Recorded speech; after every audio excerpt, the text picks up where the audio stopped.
Hello and welcome to Confessions of a Successful Leader, hosted by me, Andrew Tallents, the self-coaching expert. In each episode of the show, we hear the insightful confessions of a successful leader who wants to inspire others to live their professional and personal dreams. I am always keen to hear your feedback, particularly in relation to the kinds of leaders you would like me to invite onto the show in future. But for now, sit back, relax, and enjoy the rich insights from our special guest. Hello and welcome to another episode of Confessions of a Successful Leader, hosted by me, Andrew Tallents, the self-coaching expert. I'm delighted that John Reynolds has joined me in the studio today. John is an entrepreneur, opportunity creator, and a prolific connector. He loves establishing great relationships and working on successful outcomes. John is a seasoned property developer and investor. He founded Titan Property Developments Limited and has been involved in developing over 900 units with a total GDV of over £210 million, and personally raised over £45 million of equity from private investors for his various projects. John is a proud seed investor and relationship director in the high-growth personal wellbeing platform JAAQ.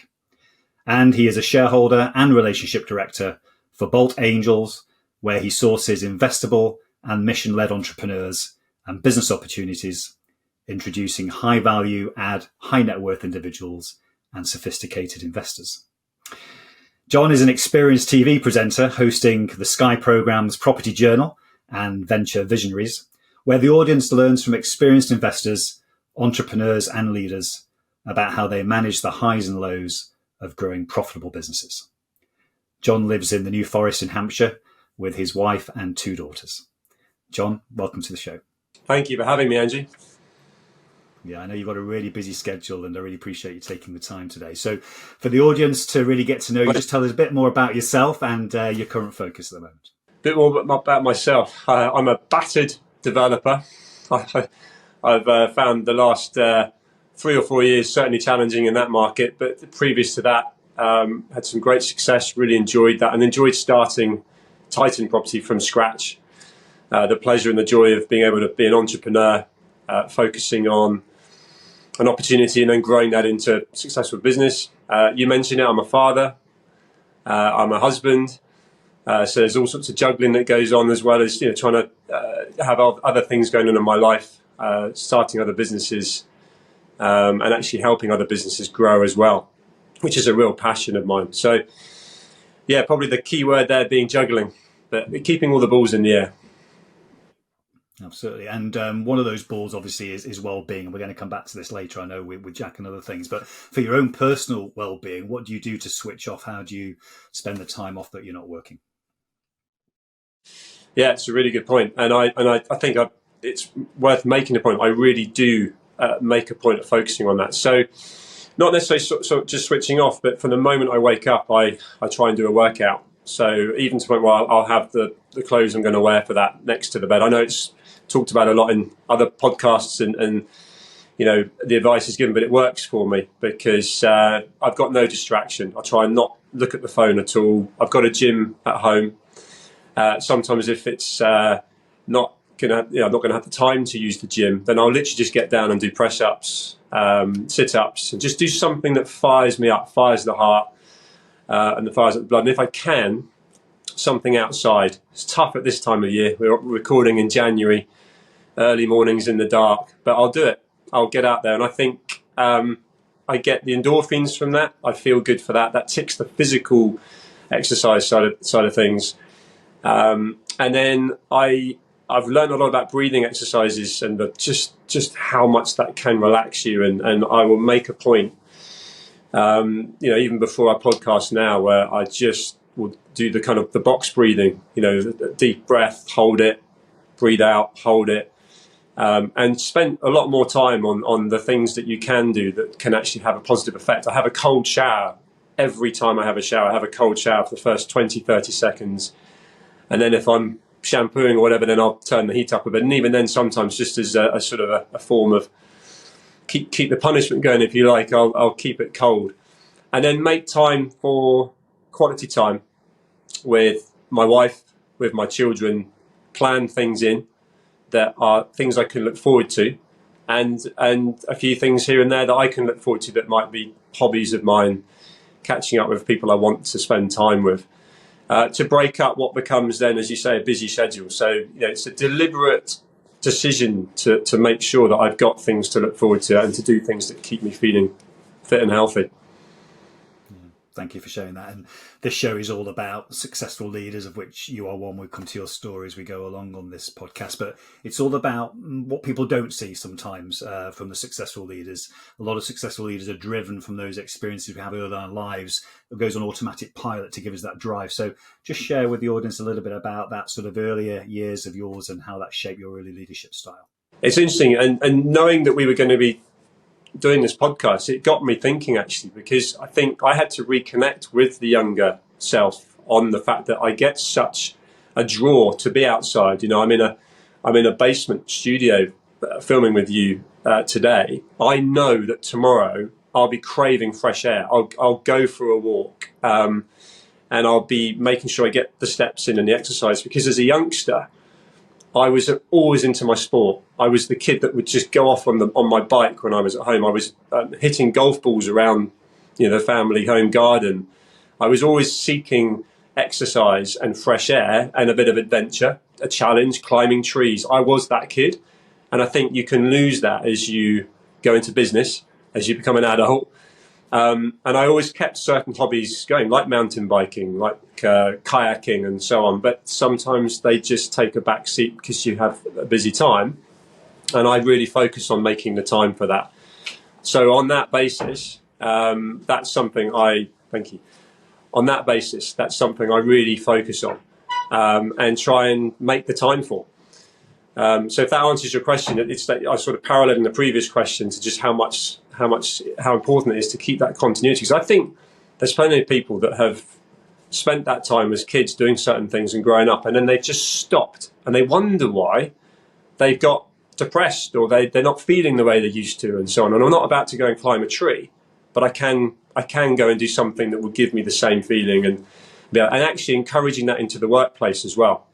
So whether it's my team and saying, let's all go for a run tomorrow, and if that's not for everyone, then what can we all do, and how can we all relate to each other to try and actually inspire each other to feel better? And that's something I've always tried to do: get people together to do stuff that keeps us all fit and healthy. And if we look back again to those earlier years of when we had that family environment around us, I remember for me, my father worked away a lot and my mum had mental health problems. So, for me, it was all about being resourceful and just getting stuff done. And that then moved me into that kind of leadership style, which wasn't always helpful, actually. So what was it about that environment that you were trying to be outdoors and have all those activities going on that shaped you in terms of those first 10 years of your leadership journey, and what was sometimes helping and what wasn't?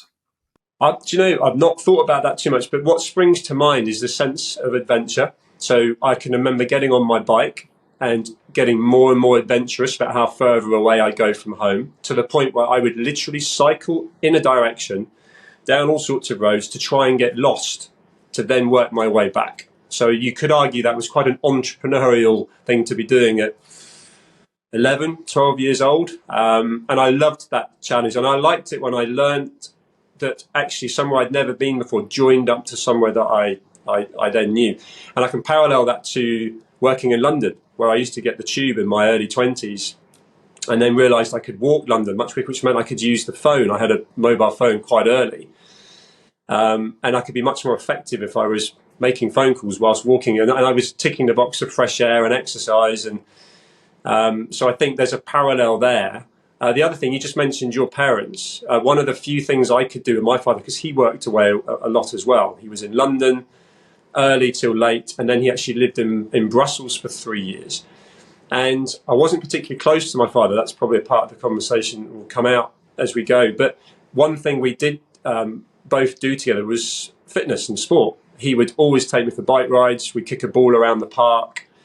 So I knew that was a connection that I could also have with my dad, as well as friends. And so I think that element of, actually being healthy and around sort of fitness and so on was a connection to my dad.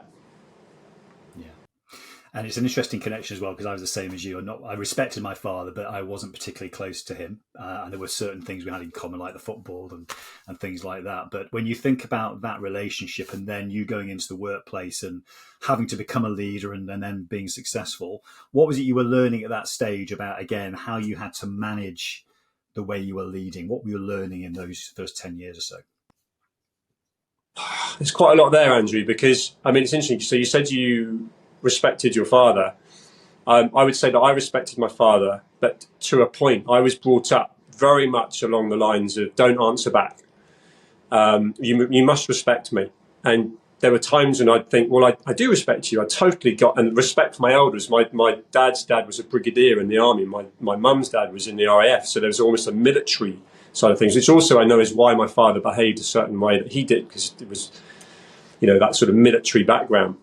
But I developed quite early a scenario where you learn from the good and you learn from the bad, which of course you then replicate in leadership, you replicate in parenting, which of course is leadership as well, where there were certain things I was learning, thinking, I don't ever want to be like that. I don't want to do that. And I was learning that quite early, thinking, am I the petulant teenager here, like the sort of Harry Enfield, or am I actually relatively mature at this point, thinking, this doesn't work for me. I'm not responding well to this, so I don't want to be like that. And that to elaborate, I mean more as in the kind of, you will do this because I told you to, and don't answer me back. And you're there thinking, but actually it's not the right way to do it, or it's actually going to break if I do that. And sometimes that would happen. And then the reaction from my father would be anger, and I get in even more trouble. And you sort of think, God, then you're the teenager going back saying, I told you it wasn't going back. Don't talk back. So that was kind of my relationship with my father, which I actually tried to get away from. And you bring that forward to leadership. I would never talk to a member of staff or a colleague in that way and just say, I would never assume unless I absolutely know, and then I'd explain why. And I think that's empathy, isn't it, Andrew? At the end of the day, it's being able to explain myself. And because there were so many times in my childhood that I felt I was never given a chance to explain something, and then in latter years you want to overcompensate by saying, look, I'm going to do it like this and this is why, or not be arrogant enough to assume that you know it, even though you're a leader, and say, what do you think is the right way to do this? Get the input, get the feedback, and then make the decision because you are the leader in that environment. So that's just an example of probably something that's sprung to mind. I think the other thing, in terms of maybe moving away from parenting and actually a moment at school, was I left boarding school at 17 to finish my A-levels, my last year at a college in London. And I loved the sense of freedom because I felt quite, I felt like I'd outgrown boarding school. I felt with no internet, and I'm showing my age, I'm 46, so there was no internet, and you could have felt like something could have been going on in the world. You never would have heard about it. And I wanted to get out and experience life. And I'll never forget my first lesson with a teacher. And he said, right, a lot of you come from some very good schools. There was only 10 of us in this class. And he said, my name is Steve. You do not call me sir. You've all come from different schools where you'll call your teacher sir. My name is Steve. You will call me Steve. And each one of us said, yes, sir. And I remember the moment of, oh my God, how's this happened? And he laughed. He said, it happens every time. He said, the other thing is you only come to this lesson if you want to. I'm not here to teach kids that don't want to learn. And all my previous life was, you must go to lessons, you have to learn. Your parents said, you've got to go to school to get good grades, to get a good job. He said, there's a pub round the corner. This is in Notting Hill Gate, quite a cool part of London. It's got a really good couple of pool tables. Go in there, have a couple of pints, and then, don't turn up tomorrow if you don't want to. So 3 of us did exactly that. We went off and we played pool and we had a couple of beers, and it was, this is amazing. He said, I'm not going to tell your parents or anything. You come when you're ready. The whole of that week, I think it was pretty much a week, we did that. And then we had a chat amongst ourselves. He said, we're kidding ourselves here. We're not, it's us that's losing out. Turned up for his lesson and he clapped his hand and said, right, you ready to learn? And it was a whole different mindset at the right time for me to be like, I'm here because I want to be here, which I think really helped me. And so from a leadership point of view, as a teacher, I had more respect for him than any teacher I'd ever had at any time. I love that story. And if we then build on that and maybe move into your late 20s, 30s, was there a similar kind of situation where you'd obviously been successful, you've been working hard, you've been learning from obviously your environments, something that happened where you thought, actually, I thought this was doing well, but actually what I'm learning now, there's a different way of doing it. Was there a point that you can remember from that? Yeah, and actually it's really relevant to what we were talking about. So you've got to go to school to get good grades, to get a good job. My uncle, other people around me were all employed. My father, he was actually head of car safety for the Department of Transport. So ultimately, he was a civil servant. So that part of me that was genuinely probably fighting to want to be an entrepreneur and thinking, I actually don't know what I want to do growing up. I got myself into, I went to university and then I pulled out of university because I just thought I want to earn money and I want to find my own way. There was a bit of defiance there as well. My dad had gone to the university, his dad had, and so on and so on. And I think I just thought, you know what? But I did get jobs ultimately. Now I found myself into sales, which is the best thing I could have done because by default, you work as smart as you can. You get results based on what you do. And you have to be self-sufficient. You have to be self-motivated. And I actually challenged myself all the way through that, as you say, the early 20s to the point where I wanted to become. So, for example, I was doing a job where I was packaging up mortgages, and I wanted a car. I'm 22 years old, and I've got a rubbish Ford Escort or something, and I want a nice car. And the guy that I'm packaging up the mortgage for that goes to sit in the home with these people to talk them through it, and so is on 3 times the money I'm on and gets a company car. So I spoke to the boss, and he said, "You're far too young." And he said, "You're also my number one guy in what you do. I need you here." So I instantly feel like I've got a ceiling and I can't achieve the one thing I really want, which is a nice car. So I said, "Well, what do I need to do that?" He said, "Well, you need to be a lot older and you need more experience. You need field experience." And I already felt I'd be a great person to be sitting on the sofa with those people. I'd much rather be face to face than on the phone. So I left and I ended up doing field experience for less money to get that experience, and I loved it. And then I was able to buy the car that I wanted. Does that make sense? So, answer to your question, I went through my own journey of challenging myself, learning that I could be self-sufficient, learning that actually to completely change my scenario to then achieve what I actually wanted. And I think that imposter syndrome stroke, that whole, actually, there's a better way of doing this than just getting a job to earn money. How can I now do something where I, based on my own confidence, my own endeavors, can actually start something? So it took me until 27, 28 years old to ultimately become an entrepreneur. I would love to have had some mentor, someone around me that could have almost helped me along the journey. I had to find it out for myself. I'm very pleased and proud that I did. But you know what I'm trying to say? It's that whole, actually, I had to go through that journey because I was so conditioned around me that, the whole, you've got to get a job. It was enlightening to know that you can then ultimately influence your own journey and scale the business and then bring the right people in and so on. But I took a while to learn that. What I love about what you said there, and this relates to a lot of entrepreneurs that are listening and watching this, is that I think sometimes all of us get to a stage where it's that little bit too late, where maybe we should have asked for some support and help before. And yet we have this, I've got to do it on my own. I've got to prove that I can do this. I can do this. And yet, and this comes back to our well-being that we're going to go on to, that isn't always the best place to be, because there are people out there that can help us. And do you know what? Even meeting you and this podcast itself, it's that whole understanding that you're not alone. And I definitely think, because I wasn't able to speak to my dad, I couldn't have that conversation with him. So if I'd said to him, "Dad, I want to start my own business," he'd say, "Why? What are you doing that for? Do you understand the risks?" And no. In fact, my grandma was like that. She was awesome. She was the most lovely lady, and she loved me to pieces. But when I actually went into sales, she said, "So do you have a salary?" And at one point, I didn't. She just looked terrified. She said, "So how do you? What are you doing?" And I said, "I'm loving it. Granny, I'm actually, I'm going to build, a salary from here and so on, but I'm doing something to," and it's that mindset, where, actually I didn't have people I could ask the right questions. So I went insular. And I think, back to your podcast and so on, I think where people are looking, use that word curious, asking questions, and the more curious you are, the more questions you ask of the right people, and the more people you ask, the more information you get back, then you've got much more perspective. So fair play to you for doing this, because I think, you're educating people at whatever stage they're at, that actually just seeking knowledge and also taking action. I didn't just sit around or didn't take a job and just think, is this it?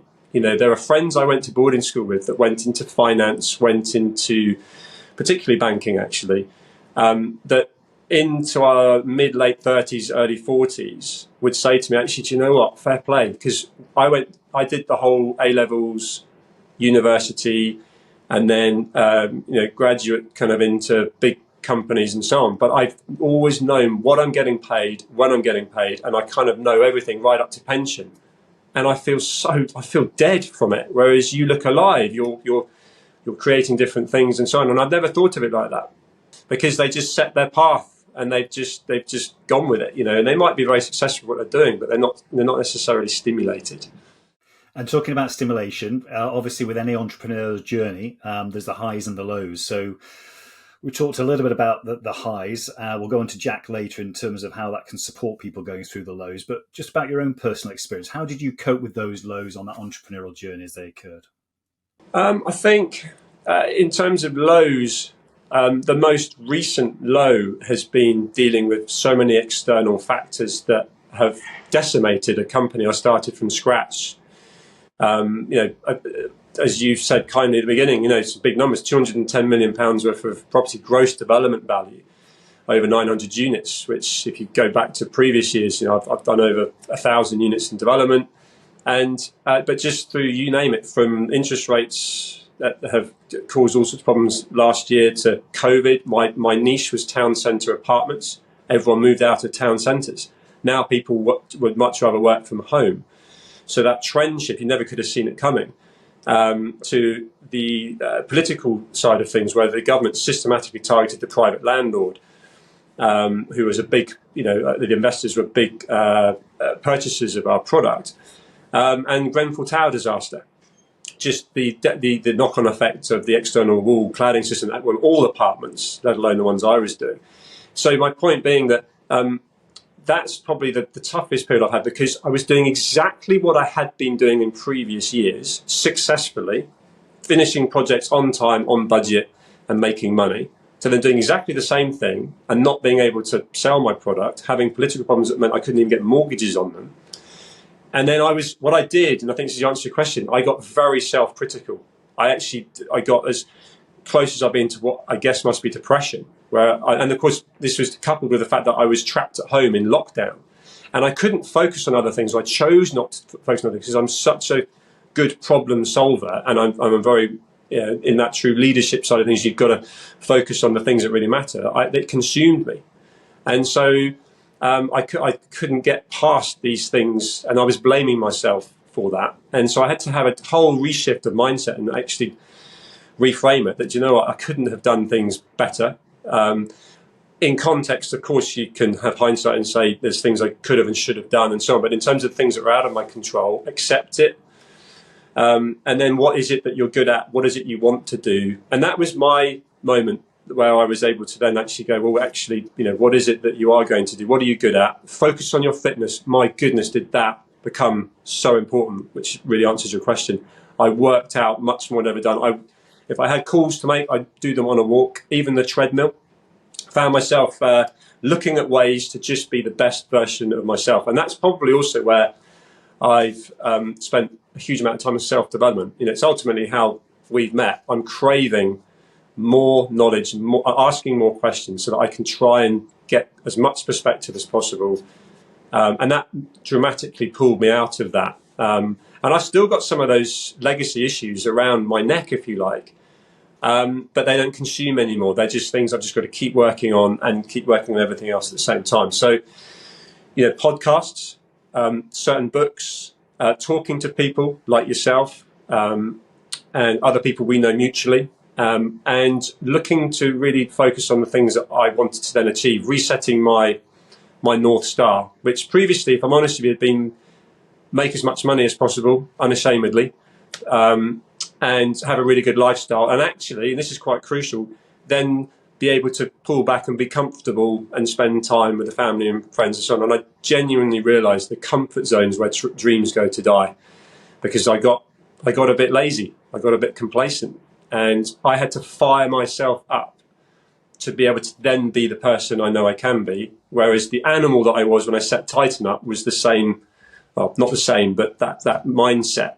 So I really understand the power of like your podcast or the self-development side of things, where even when you think, even at the top of your game or you're doing well, keep practicing that. Don't ever sit back and think, do you know what? Doing really well, making money. I'm going to go for another bike ride and chill out and switch off, because that's what caught me out. And what I love about what you're saying there is there's a great theory, so people can go and read it or listen to the audiobook. Otto Scharmer, a very renowned expert in this area, talks about U theory, where he says the best leaders are the ones that learn, as you're saying, to actually let go down the U curve. He talks about of, what let go of it all, because actually you don't really know an awful lot, and be curious at the bottom of the U about what is it that actually you might know, what's possible here, because you've let go of everything you knew in the past, all those expertise, all of that great experience, all those accolades. Let go of them, because then as you come up the other side of you, as he describes it, there's more possibility. And not many leaders get to that place. Actually, it's a very difficult place to get to. So I appreciate what you're saying. Yeah, and I think the hindsight, the criticism, the voice in my head, I've heard people refer to it, all sorts of things, the inner bitch voice, and it was just screaming at me. And I was initially I was entertaining it, and then I was letting it dominate. And I think, that whole perspective I've got now, which is I'm a far better person and I'm making much better decisions and I'm far more mission-led. Hence, you referenced JAAQ, we'll talk about in a minute. The things I decided I wanted to go after and find, I found because of the really, really rubbish things that happened to me and the experience I had. So I'm more mature for that now. I've met you because of it. I have people in my life and things in my life that I really value that I didn't have and wouldn't have had. But I was caught in the weeds 2-3 years ago, consumed by that like you described, the kind of the use of things, and I just learned acceptance. I learned responsibility as well. I was quite unusually for me. I was looking to blame and so on. And if I wasn't blaming myself, I was thinking, well, I employed these guys. I paid a huge amount of money to maybe they could have helped with this and so on. And then just stopped that whole way of thinking and thought, you know what? How do I best solve this? And how do I turn this all into a positive? Because that whole positivity attracts positivity. I totally get that. And there was a part of me, as a very positive, high energy person, I'd been sapped and I was allowing myself to be a bit more of a victim. And I'd never done that before. And I didn't like that side of it. So yeah, I'm sure everyone can relate to that. And it doesn't matter how old we are. Yeah, I'm 54 now, you're 46. So actually, it doesn't matter what age we get to. There's always that point where we can do what you've done and actually say reset. Yes. And what is it that I'm really passionate about now, and then reinvent myself in that sense. So that moves on nicely to what it is you're going to be doing for the next few years, John. So I already know about JAAQ and some of the audience might know about, but just tell us a bit more about your own vision for what it is you're going to be doing, making a difference. Tell us about that. Sure. You've referenced JAAQ a couple of times. It stands for just ask a question. I went to an investment seminar. So back at the beginning of 2022, I just wanted to diversify. I was pushing water uphill from a property point of view, property development point of view. I didn't want to do another property development deal.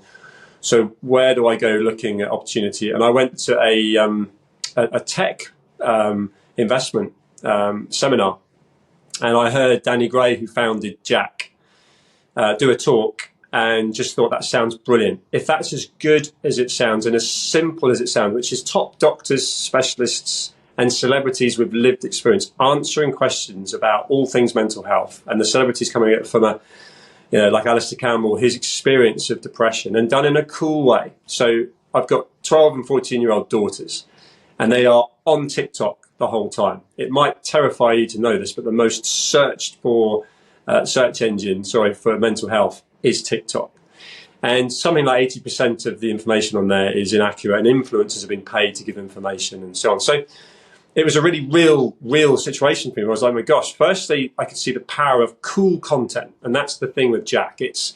It's a cool branding amongst a relatively not particularly interesting landscape of mental health. And yet we all are interested in our mental health one way or another, and we certainly should be. And we're all affected by it. So my thoughts were, which is really relevant to what you're asking me, how can I influence this? Initially, I invested. And then I thought, no, this is not enough. I've got a great network. I can grow my network to help JAAQ. That's my sort of superpower, if you like, is if I want to meet somebody, I'll go and meet them. I'll just make it happen. And potentially someone else will help me. And I'll just, that's my, so from launch in 2021 in November, 22, I've been involved and just trying to help shape it and just help send it to the moon because it's such a great cause. And people like Mo Gaudat, who was ex-Google Special Projects, I could go to him and stress test the tech side of things, and other people that came in and then only said, this is incredible, this is great. So I've built this advisory community that continues to grow. And of course, it's a mission-led, positive social impact. If I was struck off the planet tomorrow, there's a part of me that loves the fact that I'm trying to make something really help other people. I'm trying to positively help people. Whereas to build another 50 flats in the middle of Reading might make a lot of money and so on, but it doesn't have the same impact at all. So I'm a very different person to where I was in previous years. And I'm able to stimulate relationship building. I'm able to stimulate, actually helping people's lives. So alongside JAAQ, I've invested in other businesses, a sustainability business that's like this sort of Airbnb of cloud space. And I've known the founder 19 years. So I trust the guy and know how bright he is. So I've got that enjoyment where, although you could argue it's less entrepreneurial, I'm an investor and I'm able to shape the business. These aren't my own businesses. I'm bringing in incredibly influential people that grows my network, which of course is only going to be useful potentially one day with anything else I choose to do, let alone help these businesses grow. And I've still got other business interests that are purely my own. So goes back to the beginning of the conversation. I'm spinning some plates, but it's anything that's mission led that when I wake up in the morning, I can't wait to be involved. And I'd lost that just doing the property side of things. Even though I had a number of staff, was doing very well with it, I wouldn't change where I'm at now because, there's a why behind it. I think it's that purpose that was missing. I've got that now. And again, what I love what you're saying is, and people can relate to this, that superpower that you talked about, if we really engage in that superpower, it doesn't matter how narrow it is or how broad it is, and it becomes effortless for us. And what I mean by that, it's not necessarily not the hard work. It just means when you get up in the morning, you just know it's going to flow for you and you'll do everything you can to actually make that difference because it's purpose-led. And the more people out there that understand that and find what that is for themselves, whether that's within their entrepreneurial context or not, is really important. So thank you for sharing that. I've got one last question for you, John, and everyone that's been listening to this or watching this and can relate to your story where either they had those sort of entrepreneurial tendencies early and haven't necessarily followed up on them, or they're in corporate now and actually there's something within them saying, I just want to go and do something. I've just wanted to do it, but have not felt brave enough to do it. What advice would you give to anyone that relates to that kind of feeling right now, bearing in mind your experience?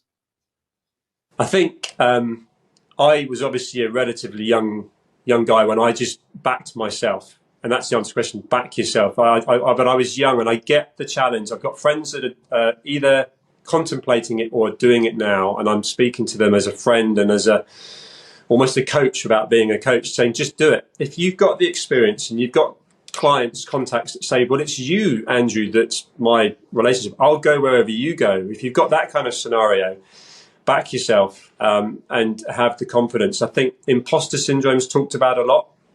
I've had that as an entrepreneur in my own business, let alone I think people talk themselves out of, well, that's for other people to do. I couldn't set up on my own, or that idea of the dream, the vision they might have. Well, I'm never going to do that because I'm not good enough, what have you. I think the way to get to that point is spend more time on yourself to be as healthy and fit and positive mindset, and talking to people like yourself, talking to more and more people to build that confidence. It's not going to happen straight away. People can't just settle. They've got to build themselves up to the point where, do you know what, I can do this. And I've got people around me that believe in me, love me, support me, and I can go back to and ask questions, because it's not going to necessarily go smoothly, but they can go back and you'll get the right advice and so on. And you've got every chance then of making it, because I think the worst thing about it is so many people don't take the action, and they spend so much time thinking about it and dreaming about it, procrastinating about it.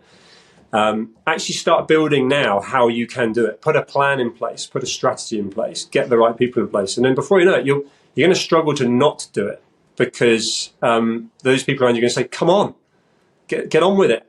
So just don't let that inner voice talk you out of it, because I've been there. But I think because I had the voice overpower the voice that said don't do it, the voice that was saying, well, let's just go for it, because I had that experience early on, I kept always making sure that I worked with that, and that's helped me.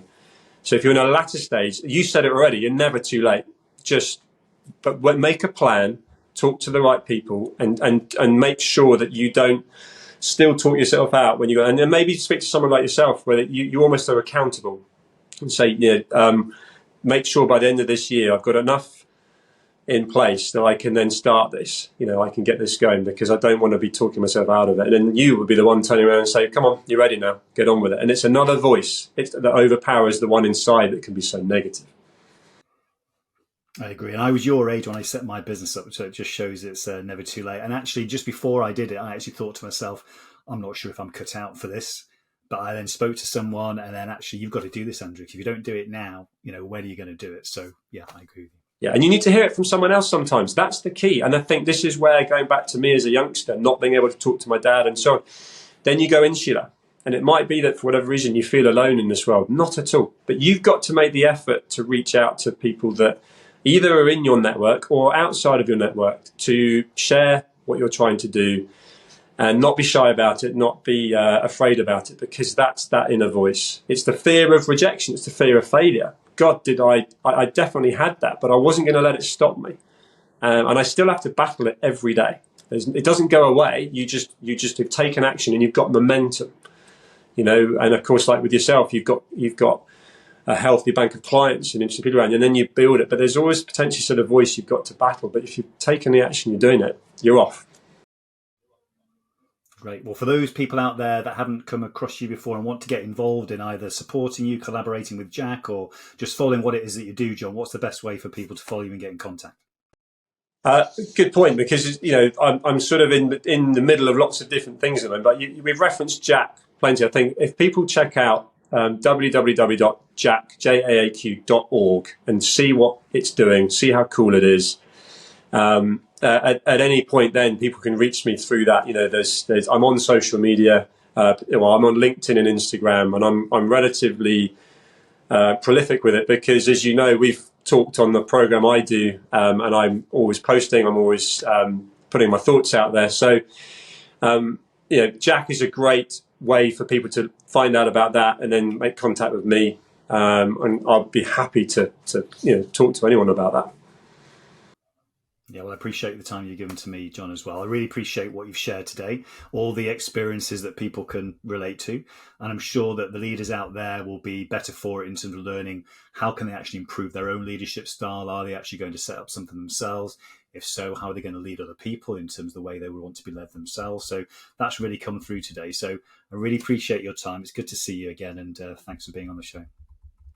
I've really enjoyed talking to you, Andrew.